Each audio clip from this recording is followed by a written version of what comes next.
Student, in this video I will discuss the relative acidic strength of boron halides.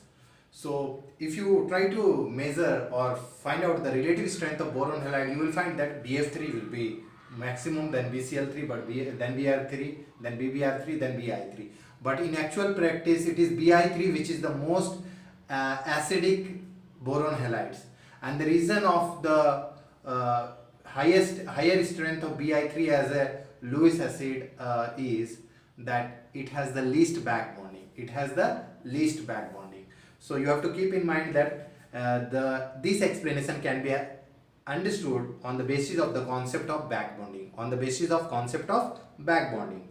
The halogen atom can donate its lone pair of electron back to the electron deficient boron atom, and this donation becomes maximum for fluorine, because fluorine last electron is 2p5 and boron also has electron in 2p1. So the energy of 2p in both cases are almost identical. Therefore back bonding is maximum in fluorine. As the size of the halogen increases, the back bonding decreases, and therefore the relative acidic strength of boron halide increases. So as expected, BF3 is expected to be the maximum acidic strength, but it is Bi3 which is maximum. So very important question for your exam student. Do keep in mind that BF3 is the least acidic boron halides, Bi3 is the maximum acidic boron halide, and this is explained on the basis of back bonding.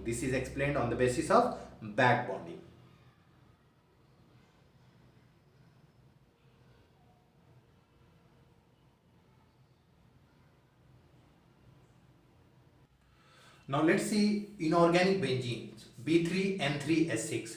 Inorganic benzene is isoelectronic with benzene. It is also called boragene or borazole. Its structure is very similar to the structure of benzene. It has an interlaid double bond. Okay, it has same sp2 hybridization as benzene, but it is more reactive than benzene. Keep this in mind, student. It is more reactive than benzene.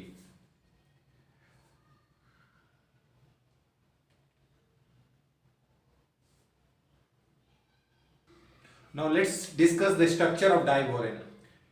So student, keep in mind that diboron has a very special structure. It has a banana bond. It has two banana bond actually, and it has two center 2 electron 4. So these are the two center 2 electron bonds, and this central, this you are seeing, this is a banana bond. So banana bond is actually a 3 center boron, hydrogen boron, but only 2 electrons are there. So it is actually an electron deficient molecule. So the hybridization of boron is sp3. Keep this in mind, this has been asked. And it has 3 center 2 electron bond 2, 2 center 2 electron bond 4.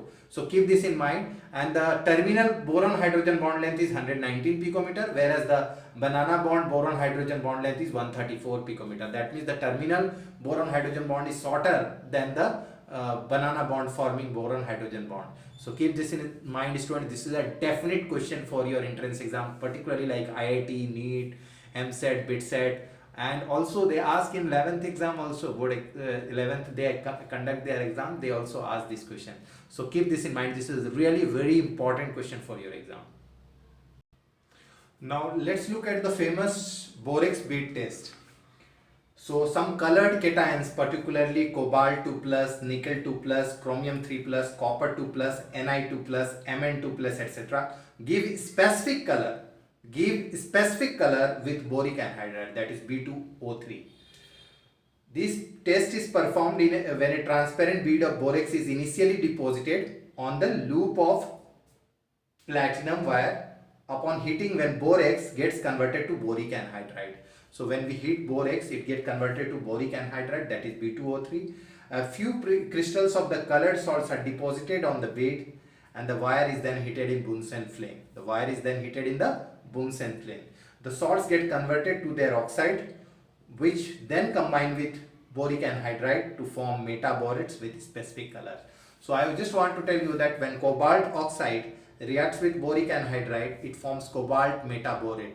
Which has blue color. Similarly, when nickel oxide is treated with this boric anhydride, when it is heated with boric anhydride, it forms nickel metaborate, which has a brown color. When chromium oxide is treated with boric anhydride and heated, it forms chromium metaborate which has a green color. So keep this in mind that the borax bead test, they will ask you the color. So I am just repeating the colors. Cobalt metaborate will be blue color, nickel metaborate will be brown color, chromium metaborate will be green color, copper metaborate will be dark blue color. So keep this in mind, student. These are going to be really very important for your upcoming exam, whatever exams you are going to write for your competitive, like MSET, BITSET, your NEET exam, your IIT exam. So for all these exams, this chemistry of borax bead test is very important. So keep in mind the colors. So copper metaborate is dark blue in color. Keep in mind, you can write the reaction with copper 2 oxide. So CuO plus B2O3 gives CuBO2 whole twice. So that is dark blue in color. Cobalt metaborate is blue in color. Nickel metaborate is brown in color. And chromium metaborate is green in color. So these are the most important questions which I found from boron family. There are few more questions which you can see in my some other videos also. So I have explained you the relative acidic strength of boron halides. I have given you the structure of boragine, borazole, that is inorganic benzene, which is quite reactive and which is isoelectronic with benzene, and it's quite reactive. And I have given you the famous borax bead test as well as diborane structure. The 3-center 2-electron bond, the 2-center 2-electron bonds are 4 in number, whereas the 3-center 2-electron bonds are 2 in number, which are also called banana bonds. So thanks for watching this video. Do like and subscribe my channel, student. You will learn a lot in my upcoming videos. Thanks for watching. This is Sandeep sir signing off.